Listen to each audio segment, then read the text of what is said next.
से। तो देखिए अभी हमारे गुरु भाई बहुत सुंदर सा भजन दिए हैं और अब हमारे बीच में हमारी बरखा दीदी उपस्थित हो चुकी है।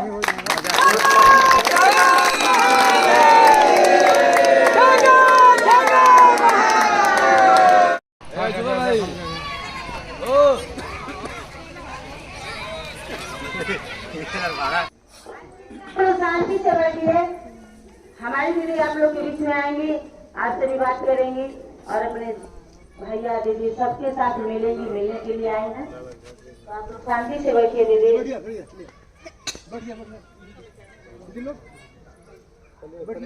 तो स्थान को ग्रहण कर लीजिए, क्योंकि यही शिष्यता का भाव है, लक्षण है। तो आप उस भाव को न तोड़िए दीदी, अपने अपने स्थानों पर पुनः बढ़ जाइए शांति से, क्योंकि दीदी आपके बीच में आ चुकी हैं। आपके बीच में आई हैं तो आपके साथ भी आ चुकी हैं। तब लोग शांति बना कर गिरते बैठे। देखिए पहले वो सब आपसे कहूंगी, सूत्र के माध्यम से जगत गुरु परमात्मा को हम लोग शिव गुरु स्वरूप से जुड़े हैं।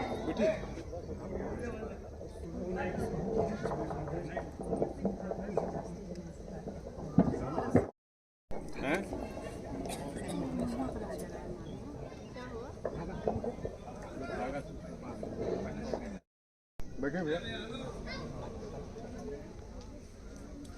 सब लोग शांति से बैठ जाएं, जो जहां है वही बैठ जाएं। अब हम अपने बीच उपस्थित दीदी बरखा चाहेंगे कि साहब और दीदी के तैल चित्र पर पुष्पांजलि।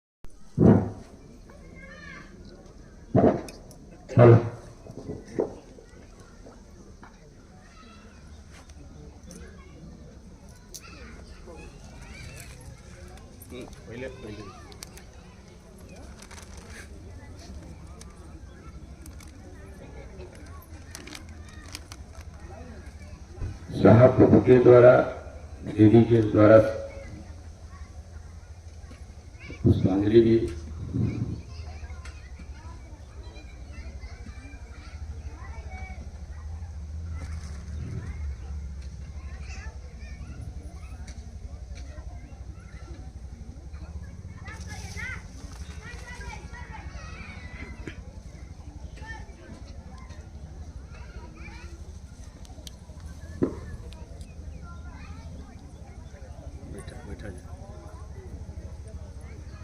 मुन्ना जी, राजेश जी, आप लोग भी पुष्पांजलि कर लें। बैटरी भी तो है ना।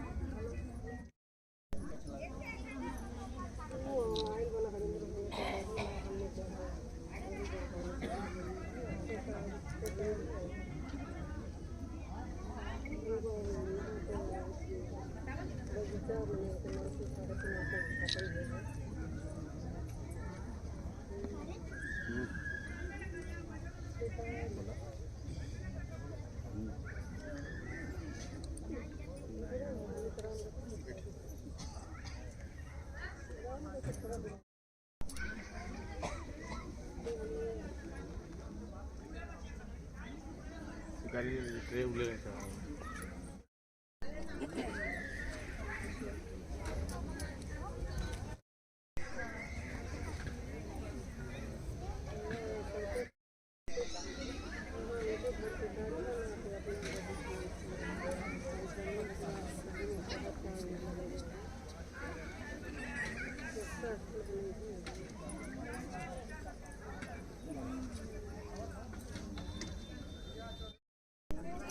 बढ़िया।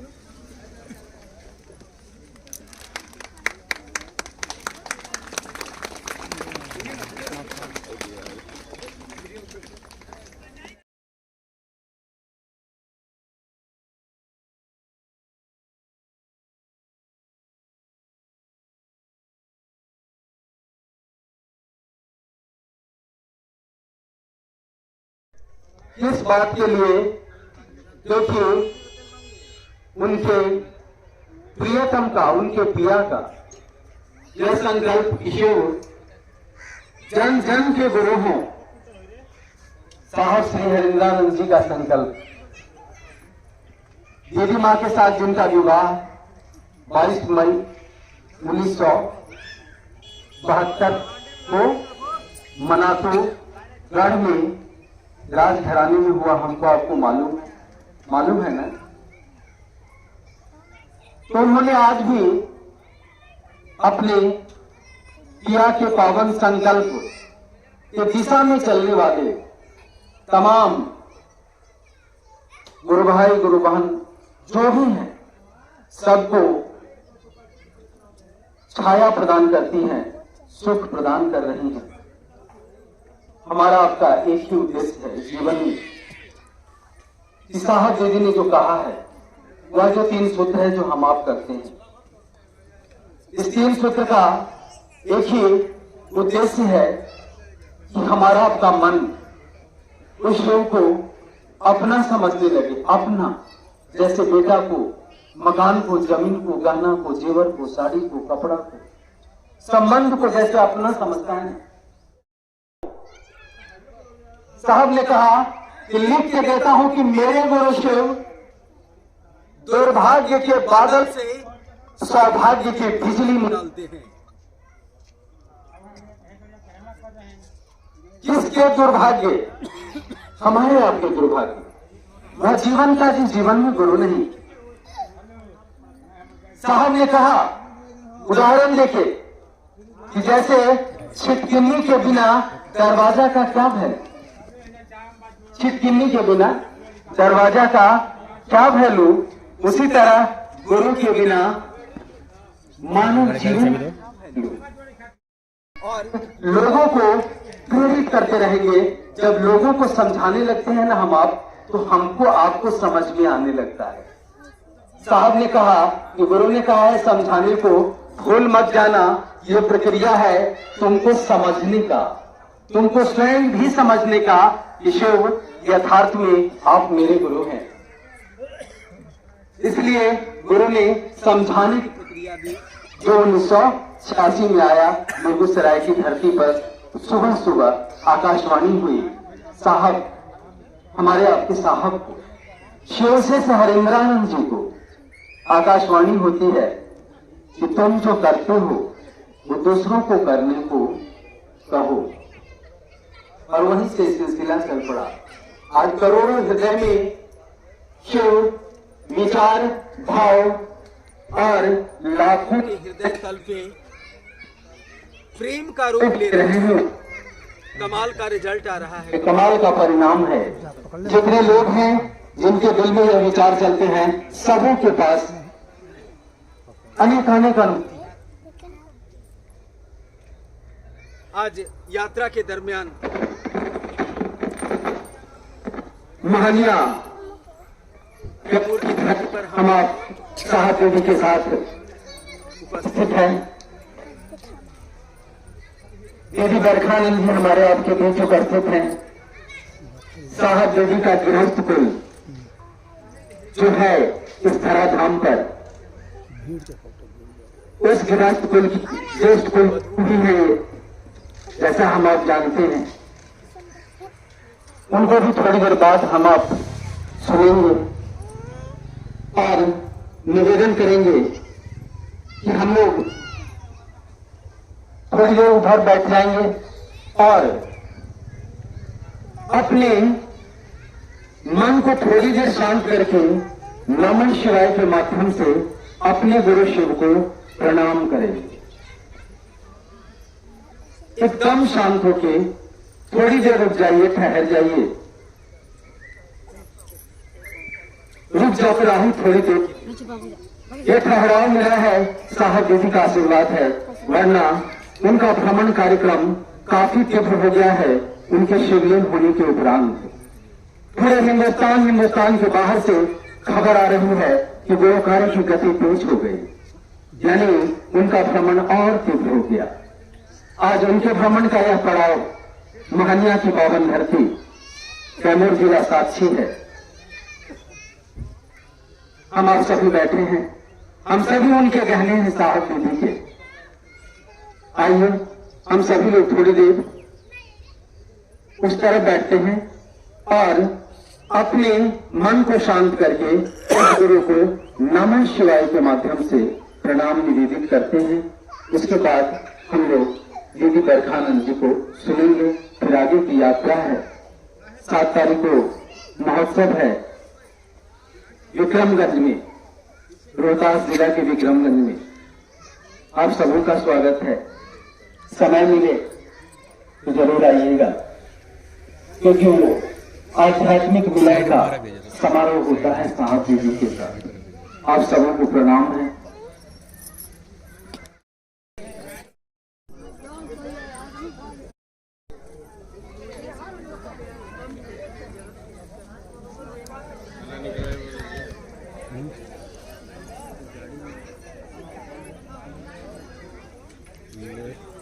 आरती जी के लेके आप खाना निकलो।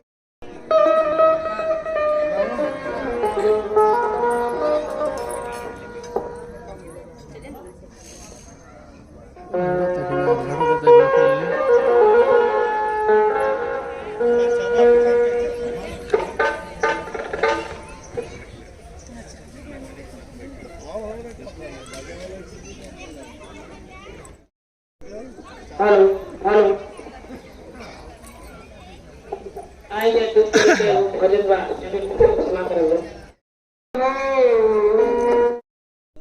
और हर तरीके के गुरु भाई गुरु बहन हैं। जिसकी जो समझ है उसके अनुसार महादेव का काम करता है, जिसकी जो ताकत है उसके अनुसार करता है।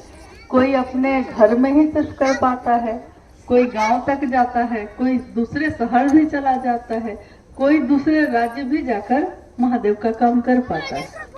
तो हर तरीके के तो महादेव का काम भी सुंदर तरीके से भी होता है और हमारा मन भी झुका रहता है।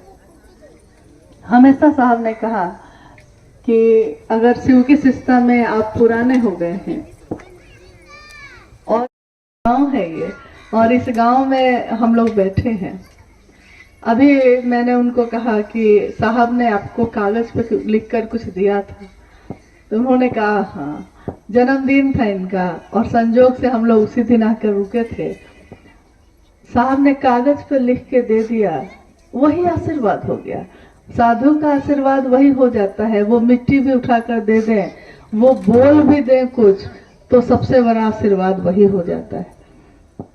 और उनका आशीर्वाद हमको ताकत देता है कि हम भी वैसे ही जैसे साहब और दीदी ने लोगों के लिए अपने सुख दुख को नहीं देखा, हम लोग भी अपने सुख दुख को नहीं देखकर, अपनी पसंद नापसंद को नहीं देखकर ये देखें कि मेरे क्या करने से लोग जुड़ सकते हैं, महादेव की तरफ बढ़ सकते हैं।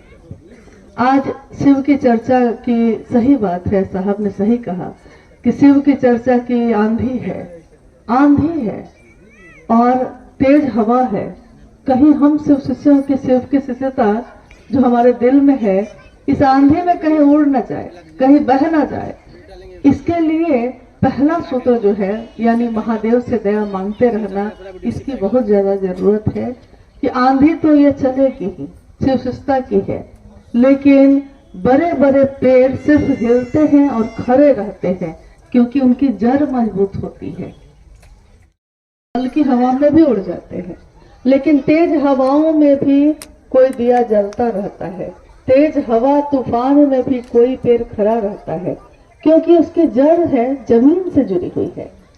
तो शिव शिष्यता का उद्भव, उसकी पृष्ठभूमि और उसकी व्याप्ति, यानी आज जो समाज में दुनिया में महादेव की चर्चा हो रही है, शिव के शिष्य बन रहे हैं लोग, इसकी जड़ इतनी मजबूत है कि ये सीधे जाकर मिलती है साहब के संकल्प से। और साहब के संकल्प से अगर उसका तार हमारा आपका जुड़ा रह गया तो रोशनी भी होती रह जाएगी, रास्ता भी दिखता रहेगा और उन्हीं की ऊर्जा से हम में जो, आप में जो ऊर्जा आएगी उससे हम लोग महादेव का काम कर भी लेंगे। यानी मन का जुड़ाव उनसे रखना बहुत जरूरी है, क्योंकि उन्हीं के कहने से मैंने और आपने शिव को अपना गुरु बनाया है। आज इनके गांव में ये उद्यान, मतलब ये जो स्थान है जहाँ भांति भांति के पेड़ लगे हैं, कुछ फलदार हैं, कुछ फूल के हैं, कुछ घनी छाया देते हैं, कुछ कम छाया देते हैं। यानी इस उद्यान में अलग अलग तरह के, जैसा इन्होंने बताया कि 200 पौधे हैं, साहब के नाम से ये बना है और इसमें 200 पौधे हैं, सब अलग अलग तरह के हैं। लेकिन जिस दिन इन्होंने ये उद्यान बनाया होगा, हर पौधे के जरूरत के अनुसार उसको चीजें दी होंगी। किसी को खाद ज्यादा चाहिए, किसी को कम चाहिए, किसी को पानी ज्यादा चाहिए, किसी को कम चाहिए। यानी जो माली होता है, जो उद्यान को बनाता है, उसको ये पता होता है कि किस पेड़ को कहाँ लगाए हैं, उसको क्या चाहिए और किस तरह से वो पल्लवित पुष्पित होता रहेगा। शिव की शिष्यता की ये बगिया किसने लगाई? साहब और दीदी ने लगाई है। और शिव शिष्यता की इस बगिया में भांति भांति के लोग हैं, अलग अलग विचार के लोग, अलग अलग संकल्प के लोग। मतलब संकल्प सबका एक है, लेकिन कुछ दूरी पे जाके कहीं ना कहीं भटकने लगता है। तो वो संकल्प मजबूत हो, इसके लिए माली वही है साहब, जिनके नाम से आज ये उद्यान है। लेकिन शिव की शिष्यता का जो उद्यान है, उसकी जो बगिया है, उसमें भी अलग अलग फूल हैं। सब सुगंधित हो, पल्लवित पुष्पित हो, इसी की कामना साहब और दीदी ने की है और आज ये हो भी रहा है। सिर्फ बिहार में ही नहीं, भारत के विभिन्न राज्यों में हर जगह पे महादेव की बात पहुंची है। लेकिन इस बात को पहुंचाने में बिहार के गुरु भाई गुरु बहनों का बहुत बड़ा हाथ रहा है। इस एहसान को भी हम लोग भूल नहीं सकते। साहब ने खुद आओ चले शिव की ओर में लिखा है कि मैं विनित हूँ, अवनत हूँ उन घनेरों शिव शिष्यों के आगे, जिन्होंने मेरे गुरु शिव के कार्य को आगे बढ़ाने में मेरी मदद की है। मैं अवनत हूँ, ऋणी हूँ उन सभी शिव शिष्यों का। अलग से उन्होंने ये लाइन लिखी है, उन सभी शिव शिष्यों का जिन्होंने निरंतर अपने गुरु काम में मेरी मदद की, मेरा साथ दिया है। ये साहब ने क्यों लिखा? उन्होंने कहा कि आज तक इतने बड़े बड़े आंदोलन हुए, इतनी चीजें हुई धरती पे, लेकिन महिला और पुरुष में एक अंतर बना ही रह गया। शिव की शिष्यता ने इस अंतर को भी मिटा दिया।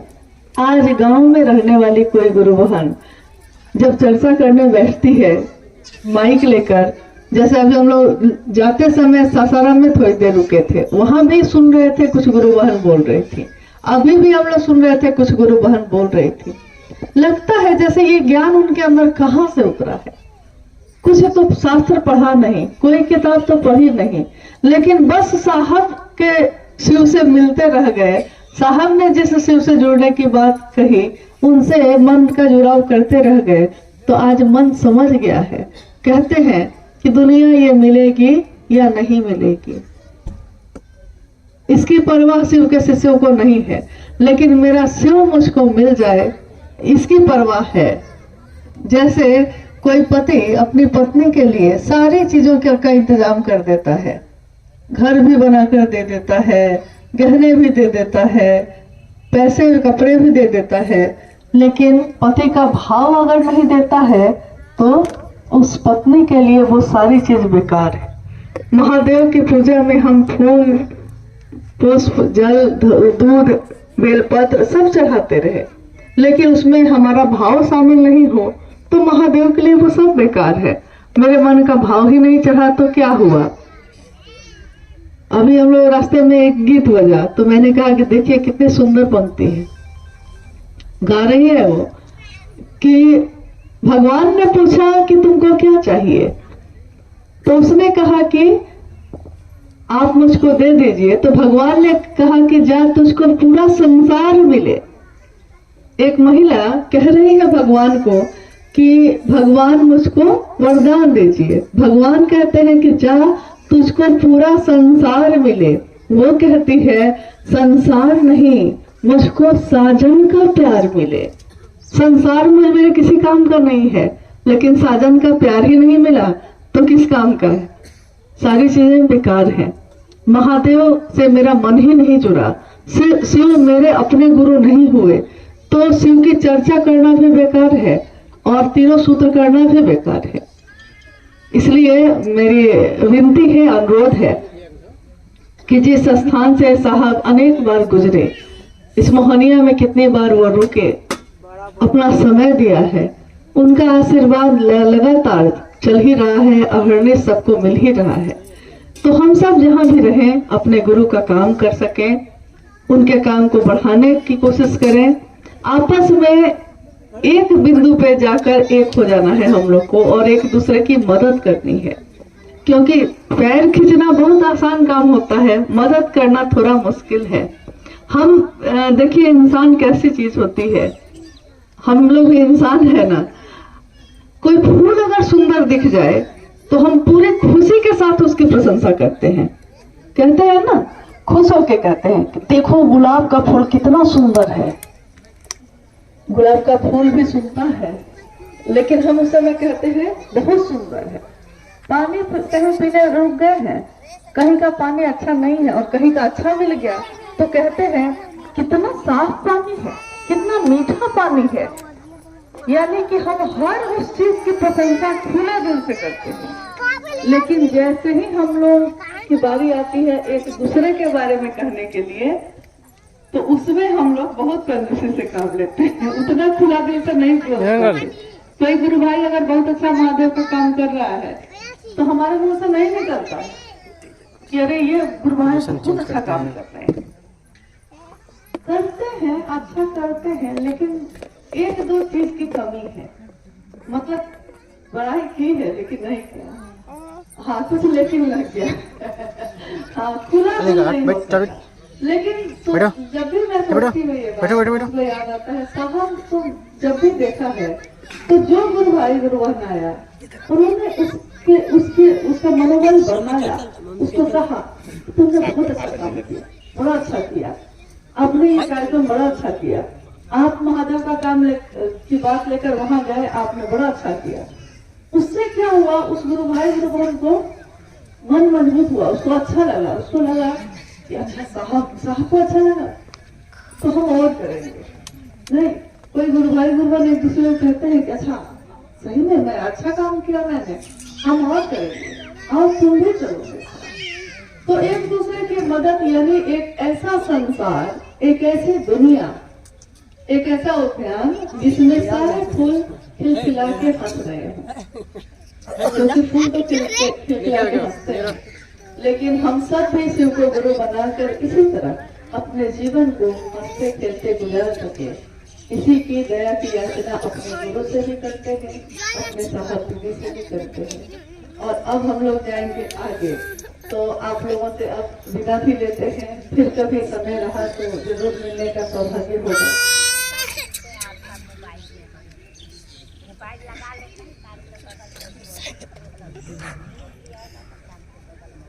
सौभाग्य है मैडम, नहीं तो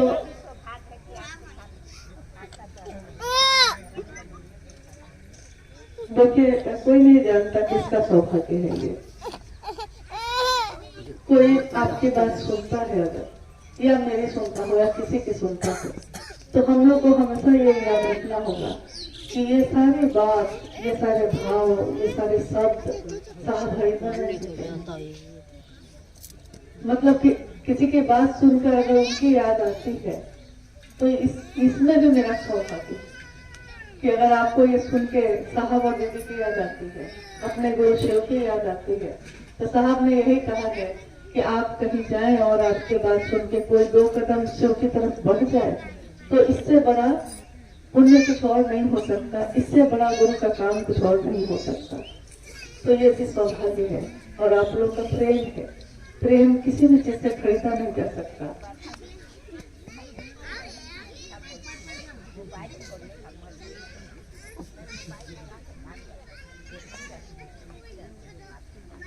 अच्छा ठीक है, तो हम लोग जाते हैं और आप मोबाइल ले लीजिएगा। ठीक है, आप सभी के चरणों में प्रणाम है और आप लोग से विदा लेते हैं। हम सभी लोग आए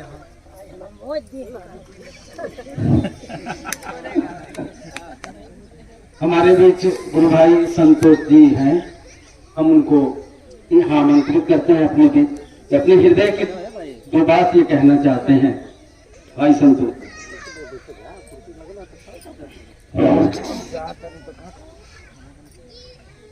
आज इस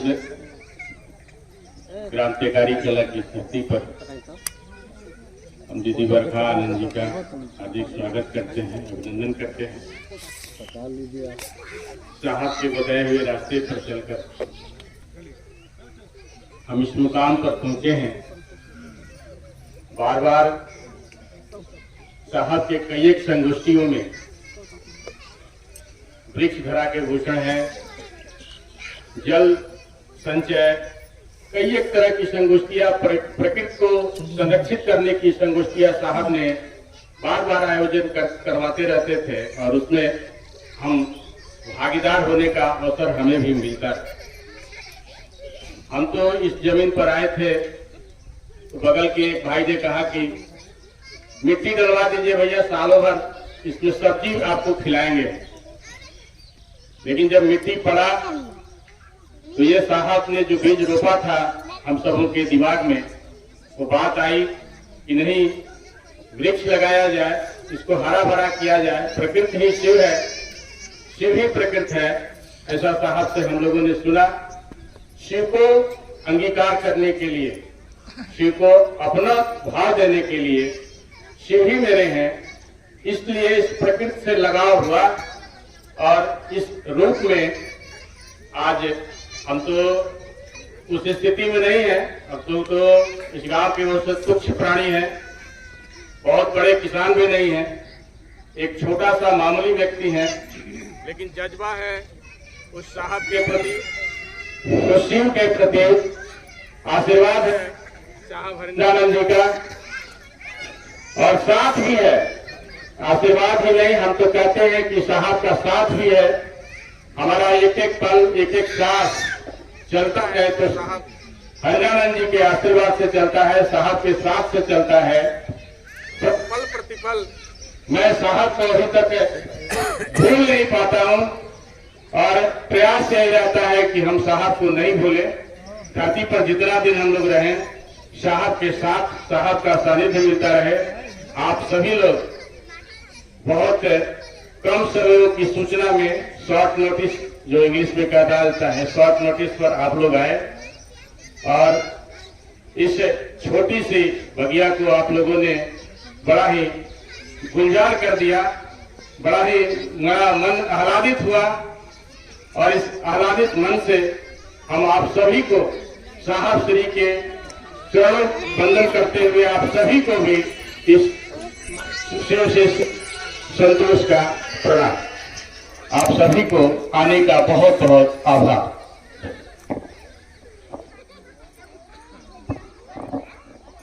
सभी लोगों के लिए प्रसाद है, भोजन है। धीरे इत्मीनान से एक दूसरे को एक लाइन से लग करके सब बढ़िया ढंग से हम लोग भोजन करके ही यहाँ से जाएंगे। तब तक हम लोग दीदी को विदा कर देते हैं और इस बात का ख्याल रखेंगे, भोजन करके ही जाना है। धन्यवाद।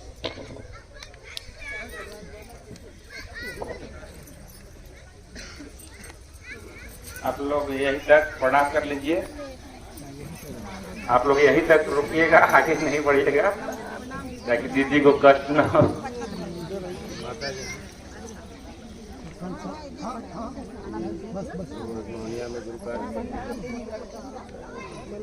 अरे हमारे भाई हैं, भाई को साथ दिया जाता है। कोई भी पैर नहीं छुएगा। साहब ने हम लोगों को सिखाया है। आप लोग साहब की कुर्बाना है। सरता जी, ललिता जी, आरती जी, आप लोग जब तक दीदी नहीं चली जाती है यहीं से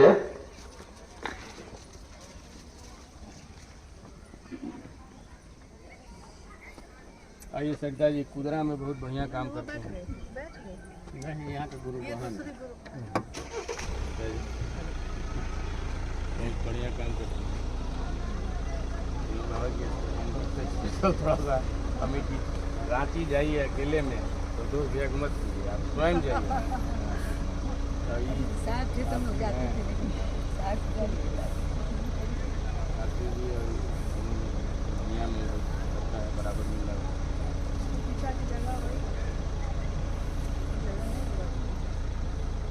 और आपको यहाँ से ऐसा लगता है हम लोग को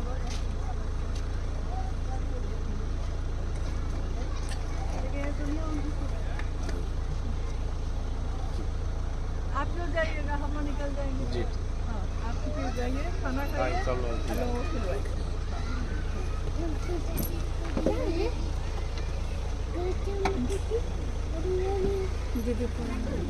आगे कल के कार्यक्रम में है, अनुक्रमणिका में है ना। हाँ ना, तो है ये।